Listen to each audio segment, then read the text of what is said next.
you much success in the future. Our next question is from el Instituto Universidad Empresa, la Universidad de Blas Pascal, en la provincia de Córdoba, en la Argentina.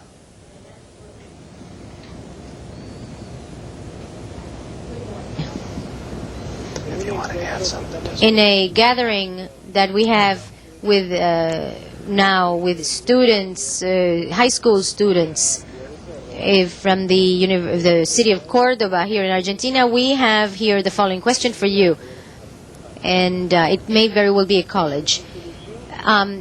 In order to resolve conflicts between the different parties, what should be the ideal language to conduct them in? Your own, the other party's language, or would it be interesting to use a third language to be established by both parties? That's our question. Thank you. I think the answer to that question predominantly depends on whether the negotiation is conducted in your country or the other country. If it's conducted in your country, I think you would be most comfortable using your language, and I think it's incumbent upon the other party to bring an interpreter with them. So my preference would be to use the language that you're most comfortable with, or use, in a sense, a neutral language, for example, using English if the two countries, for example, if it were an Argentine company negotiating with a Japanese company, then English might be the preferred language. But generally, I would recommend that you use your language, because if the attempt is to conduct business with people in your country, then I think it's incumbent for them to learn your language and become familiar with it, as well as the cultural practices that surround it. Mr. Donahey? Well, I think it's also important, even if you're conducting it in your language in your country, to make an effort to speak to the other party in that party's native tongue. Even if it's just a few phrases or a polite introduction, it indicates a respect and a desire to achieve a compromise just in the use of the language itself. Our next question is from el Instituto Politécnico Nacional, CITEDE, in the city of Tijuana, in the state of Baja California, in Mexico. Greeting to all of you, Mr. Calisco Mateos. We are here gathered in Tijuana. The question is, how could we implement a win-win strategy in our country within the NAFTA agreement? I think, Okay, hello? Yes? Yes. Do you want me to take that? Yes. Sure. The NAFTA agreement encourages the use of alternative dispute resolution in reaching agreements and in resolving disputes. It has provisions for country-to-country negotiation in certain instances, but it also encourages private dispute resolution. I know that our moderator, Mr. Page, is actively involved in a committee that's made up of representatives of the United States, Mexico, and Canada, in encouraging and providing structure for alternative dispute resolution under NAFTA. And perhaps Mr. Page could speak just briefly to that activity.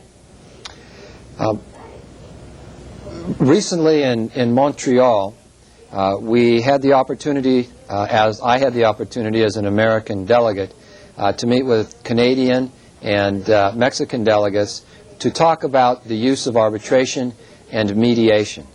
One of the things that we had to do among ourselves is to solve many of the questions in terms of the cultural differences. Canada and the United States share a common language and have a higher degree of cultural similarity than in Mexico. The important thing in whatever negotiation or arbitration or mediation that you're conducting is to do as Mr. Donahey suggested, which is to show respect for the culture of the other country, hopefully to allow your counterparts to see what is good about your culture, be it Canadian, American, or Mexican, and basically in that way to build the bridges that Dr. Ehrlich has been talking about. It worked very well in Montreal. It was a win-win situation, and I think NAFTA is going to be a very, very interesting experiment, and I hope that many of the people in South America who have expressed an interest in participating in NAFTA will be given a chance. Our next question is from la Federación Nacional de Comerciantes en Medellín, en Colombia.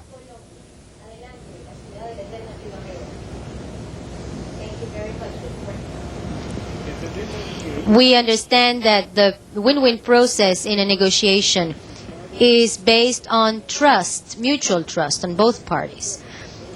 What are the main factors to generate that trust? In other words, what should we emphasize in order to generate that trust? I think as Mr. Page described there, one thing I would emphasize is tremendous respect for the cultural practices of the other country. The other thing that one must do in a negotiation is show the other country that you're interested in how they conduct business, the various practices that they use to do that. And as Mr. Donahey suggested, I think there has to be an attempt to establish a relationship based upon some use of the other country's language and an attempt not to impose your own culture on the other country. Trust begins when people really feel comfortable with one another. And when there's pressure applied in any situation, it tends to decrease trust. Thank you very much. Our next telephone call is from la Universidad Nacional Autónoma de México, la Facultad de Estudios Superiores, Cuautitlán, en Cuautitlán, Estado de México, en México. Morning. Would you please elaborate a little bit on what have been the most advantageous situations between conflict resolution and advantageous situations between companies in the U.S. and in Mexico? Which ones have you seen that have been win-win? Go ahead. Could you expand on the question? Is that la pregunta. ¿Podría ampliar la pregunta? ¿Aló? ¿Podría ampliar la pregunta? Sí, dígame. Quite briefly, from your point of view, which ones have been the negotiations that have been the most advantageous between Mexican and American enterprises? If you can give examples. I can't give any specific examples that I'm aware of. Let me answer that briefly in terms of conflict that has arisen and begun to approach the legal level. It has been our experience that we are seeing, in fact, more and more arbitrations and mediations, or conciliaciones, as they are sometimes called in Mexico, between American, Mexican, and Canadian companies. What has happened is that there is an increased awareness on both sides of the border that it is best to try to resolve these disputes before they actually get into either the court system in Mexico or the court system in the United States. And I, as a practicing attorney in San Diego, have seen a number of actions, and there is an increased awareness on the behalf of Mexicans, Americans, and Canadians to try to use some of the alternatives which we will be discussing in our second module in order to resolve these conflicts. Many times the actual negotiations can go well and a contract can be achieved only to have conflict arise at a later point in time. So many of the principles that we're talking about now do not apply solely to the situation where you sit down to first negotiate the contract, but also to problems and conflicts and misunderstandings that can arise during the existence of the contract as the business negotiation goes on. Richard, may I add something just very briefly, and that is, I think too often Americans, United States parties, have in the past sought what we could call a just win approach to these disputes. And I think that the American parties now are learning that that is very expensive, it's very destructive to ongoing relationships with their trading partners in Canada and in Mexico. And I think that the attitude is changing profoundly in the United States, and I hope to see that continue. Thank you. Our next question is from La Universidad Autónoma de Guadalajara, in the city of Guadalajara, the state of Jalisco, in Mexico. Thank you. Greetings to all of you. How could you apply the win-win technique to a culture that does not only want self-success but also the consensual agreement with the other parties? I think what you need to do is convince the other party by the style that you use in the negotiation that a negotiation really is not a fixed pie. A negotiation can be an expanding pie, such that you can achieve mutual benefit for both parties. Now, for example, where a party really wants to seek consensus, let's take, for example, the Japanese, then that is going to be more of a prolonged process. And oftentimes, in the negotiation process, many of the decisions will be reached offline from the negotiation, such that people will need to meet separately and the whole time associated with the negotiation will expand. But you have to be willing to allow that process to take place, or else you are very unlikely to achieve a successful outcome. Thank you. Our next question is from La Universidad Autónoma de Aguascalientes, in the city of Aguascalientes, the state of Aguascalientes in Mexico. The question: what are the attitudes that a Mexican woman should adopt when they are negotiating, when she's negotiating with an American, a man from America, from the U.S.?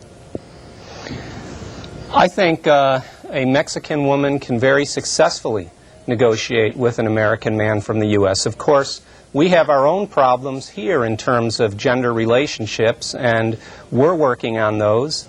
I have been involved in some negotiations with Mexican women, and I think they've gone well. So I think the primary attitude is to feel, first of all, that you bring a lot to the table and that you have a lot of skills, and that you really should feel equal in the negotiation process to an American man. And I wish you much luck in your negotiations with American men.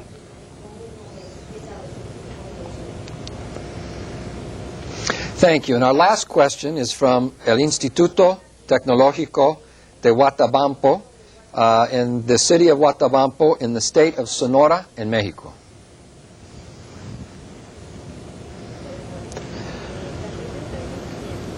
This is the question. What are the features of the conflictive people who are an obstacle to a win-win situation? What strategies can you adopt in order to avoid these people or to resolve this problem? I think it's difficult to avoid these people unless through various communications that you've had with them prior to the negotiation, you really see that there's a real personality conflict.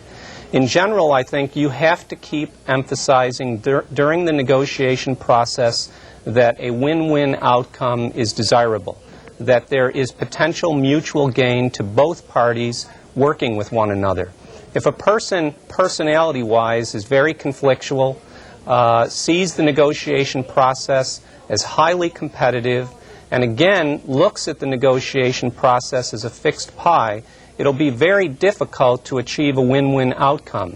I would suggest that you think about your BATNA, the best alternative to a negotiated agreement. Keep that in mind, and if the negotiation process does not go well, walk away from it, because a difficult person is going to be difficult on a continual basis, and it's going to be difficult for you to establish a successful relationship for the long term. Let us now begin with Module 2. in which Mr. Donahey will discuss the use of win-win negotiating techniques to avoid turning disputes into expensive and time-consuming litigation.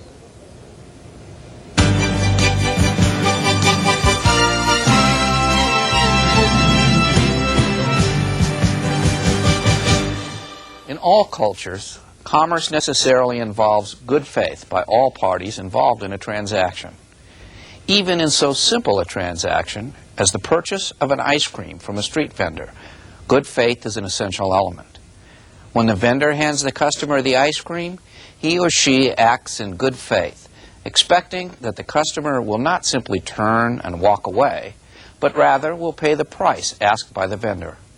When the customer hands the vendor money in excess of the price demanded, the customer does so in the good faith, believing that the vendor will return to the customer the difference between the amount given and the price asked by the vendor.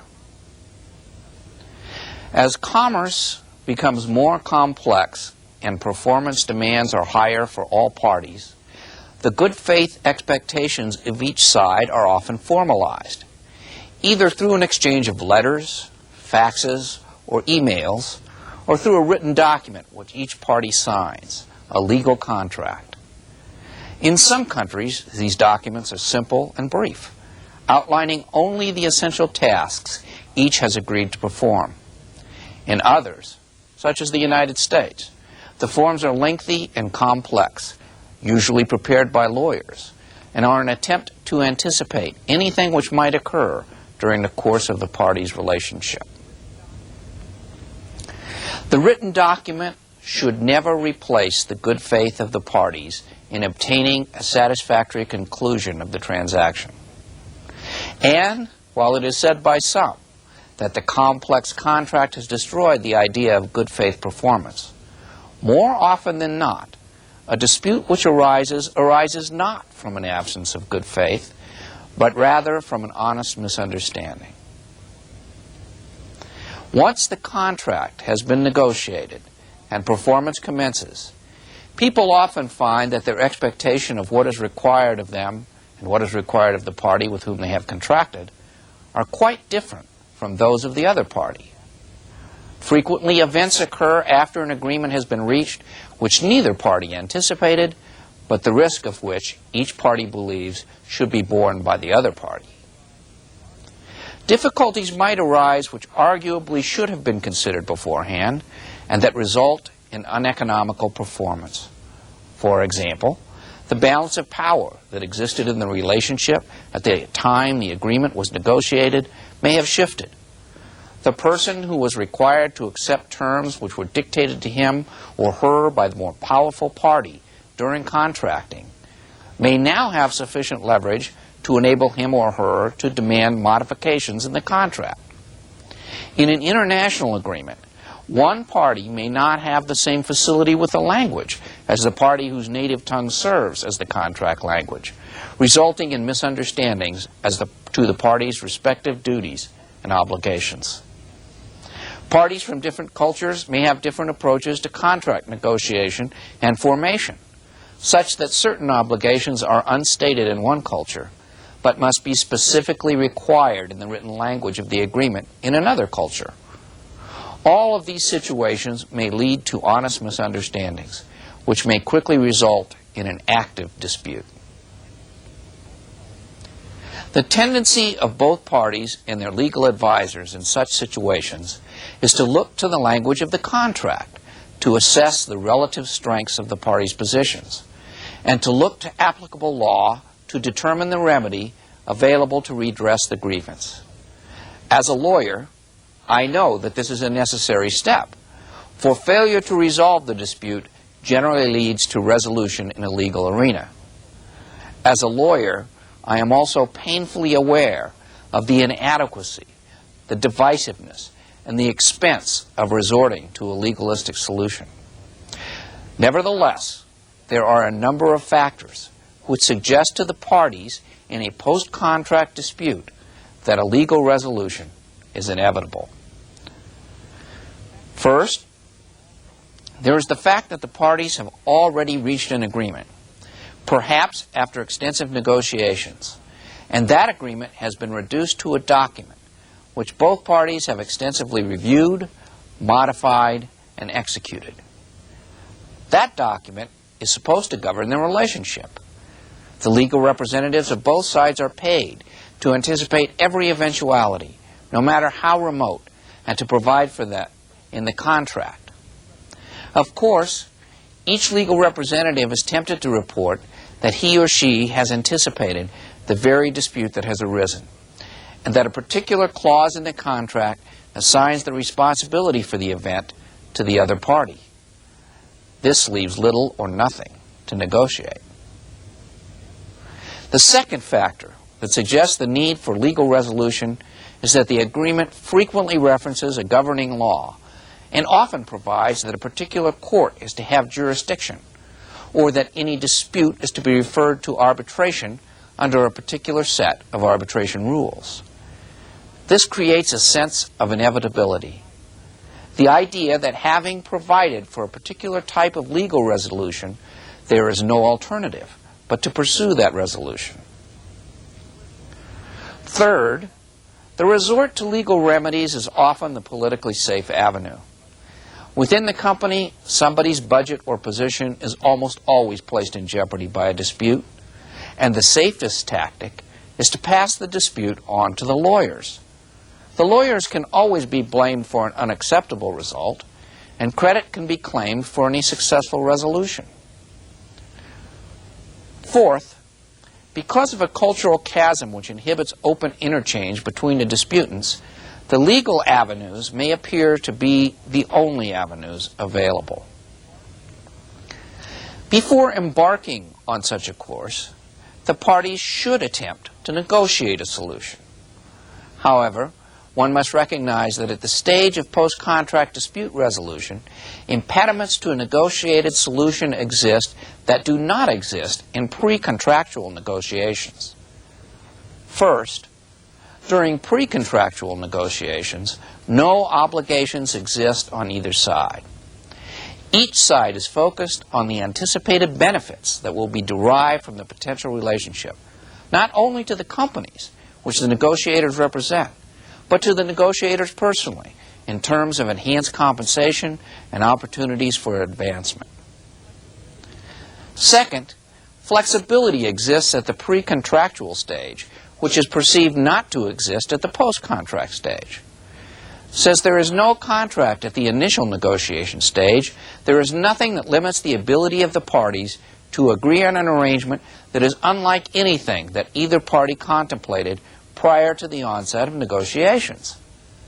Where a contract is in place, commitments have been undertaken that appear to limit the freedom of the negotiators. The third impediment to a negotiated solution is that prior to entering into a contract, no person has placed his or her position or potential at risk. While pressure may exist to conclude an arrangement, that pressure is nothing when compared to the pressure placed on the person accused of having committed the company to an unprofitable agreement.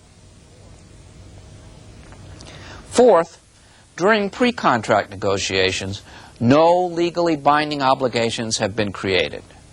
The negotiators are free to walk away at any time if they are not satisfied with the result of negotiations.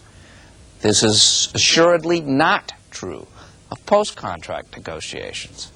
The failure to resolve a dispute almost surely will result in a legal proceeding at which significant obligations will be determined without regard to the agreement of the parties.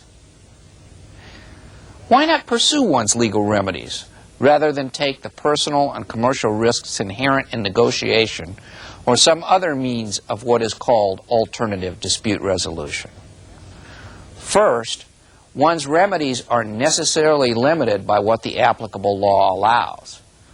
Even where the applicable law allows for an equitable solution, legal and equitable remedies are circumscribed. A party lacks complete freedom in fashioning an appropriate remedy. Second, legal resolution is frequently so expensive that it renders even a positive result cost ineffective. Third, A legal resolution is often a public resolution. One's customers and competitors have access not only to the resolution itself, but also to the facts underlying the dispute.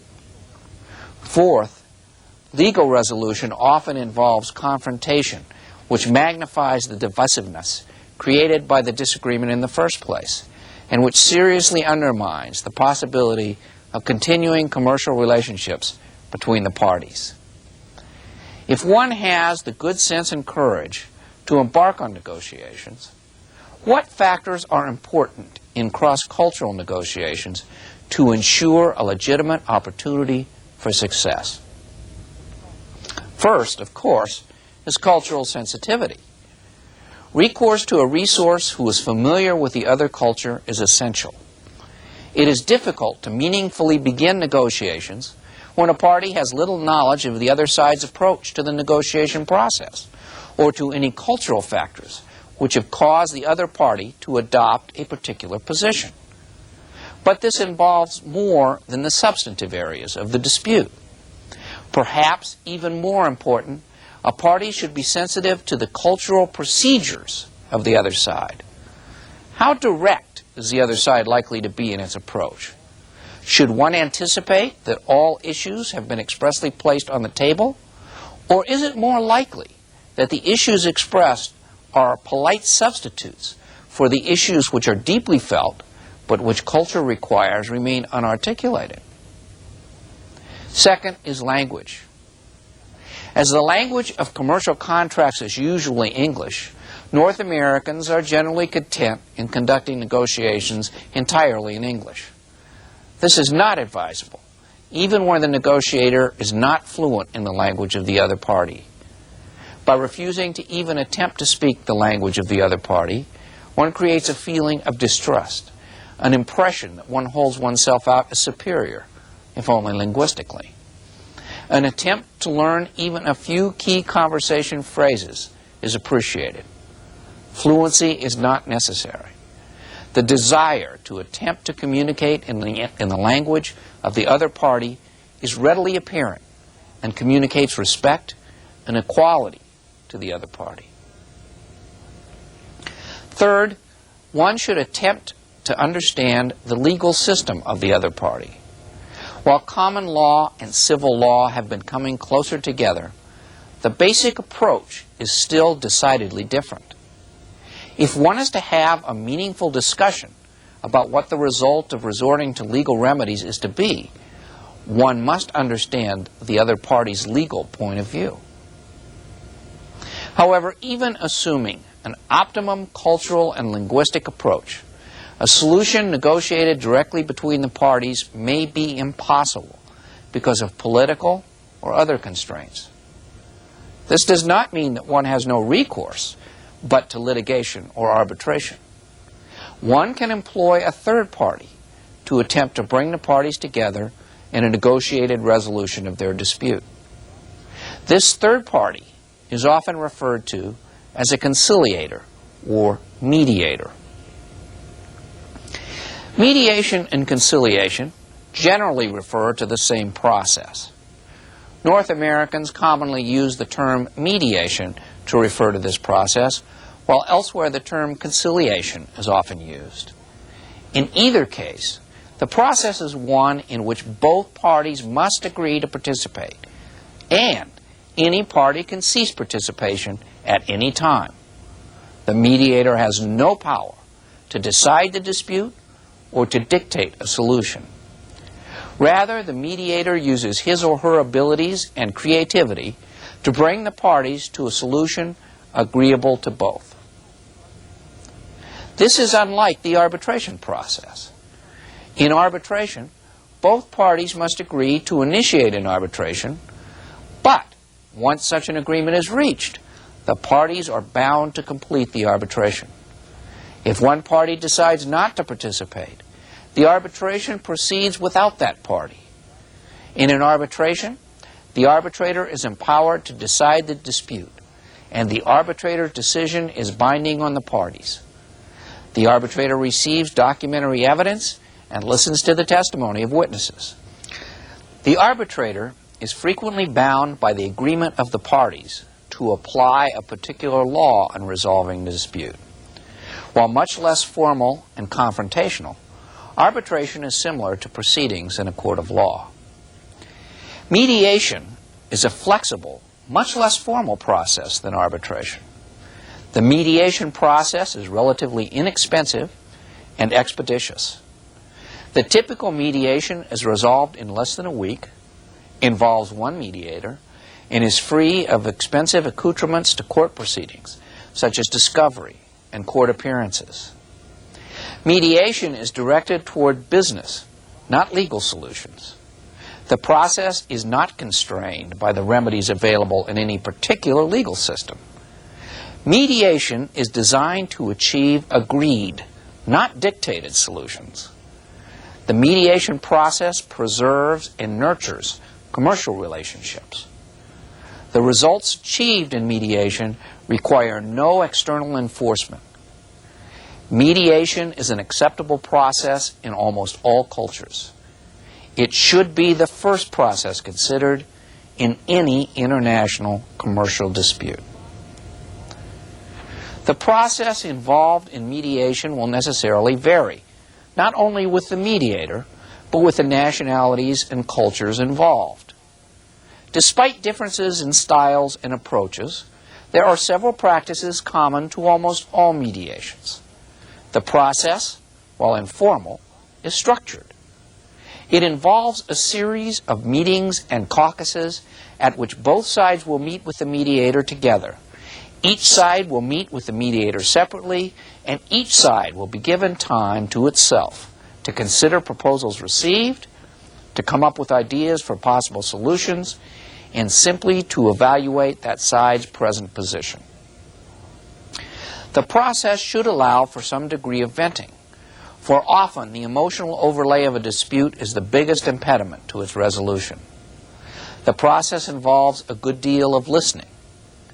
In a properly conducted mediation, each side will hear and will understand the other side's position, perhaps for the first time.